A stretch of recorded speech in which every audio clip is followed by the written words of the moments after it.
पिछुआरा हो घनी फूलवरिया हो, कोइलर बोली बोली जासु हो, कोइलर बोली बोली जासु हो। कोइलर के बोली सुन उठेली कवन बेटी, चली बैली आमा के पास हो, चली बैली आमा के पास हो। उठ उठ कवन आमा साजन झपिया हो, उठ उठ कवनी आमा साजन झपिया हो।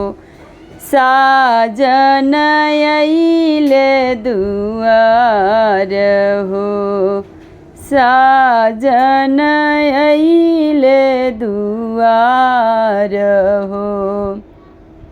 कोइलर के बोली सुनी उठेली कवनी बेटी, चली बैली भाभी के पास हो, चली बैली भाभी के पास हो।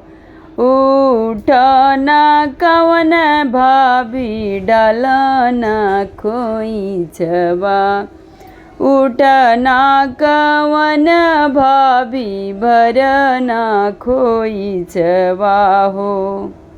जाए के बाटे बड़ी दूर हो, जाए के बाटे बड़ी दूर हो। जानो त रहती आमा दूर बियहबू हो, जान त रहती आमा दूर इतना भेजबू हो। कोखिया जनम नाही लेती हो, कोखिया जनम नाही लेती हो।